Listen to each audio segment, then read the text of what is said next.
ଆରେ ତୁ କୁଆଡେ ଯାଇଥିଲୁ? ମୁଁ ତ ଏଇଠି ବସିଥିଲି। ଆରେ ବସିକି କଣ କରୁଥିଲୁ? ଦେଖୁଥିଲି। ଆରେ ଗାଈ ଷଣ୍ଢ ଆସି ମୋ ପରିବା ସବୁ ଖାଇଗଲେ, ତୁ ସେମିତି ବସିକି ଦେଖୁଥିଲୁ? ମୂର୍ଖ, ବାଡେଇ ପାରିଲୁ? ବାପା କାଟୁଛି। ବାପା ତମର ସତରେ କଥାବାର୍ତ୍ତା ଠିକ ନାହିଁ। ଆରେ କଣ ମୋ କଥାବାର୍ତ୍ତା ଠିକ ନାହିଁ? ହଁ, ତତେ ପରା କହିକି ଗଲି ଗାଈ ଷଣ୍ଢ ପରିବା ସବୁ ଖାଇଯିବେ, ତୁ ଦେଖୁଥିବୁ ବୋଲି। ହଁ ତ ମୁଁ ତ ସେଇଆ କଲି। ଗାଈ ଷଣ୍ଢ ସବୁ ପରିବା ଖାଇଲେ, ମୁଁ ବସିକି ଦେଖୁଥିଲି।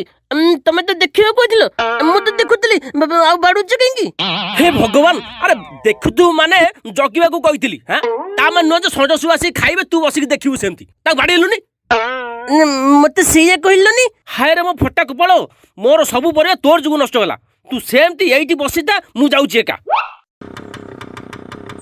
ବାପା ଶୁଣ ବାପା, ମୋର ଭୁଲ ହେଇଗଲା। ଶୁଣ ବାପା, ମତେ ନେଇକି ଯାଅ ବାପା।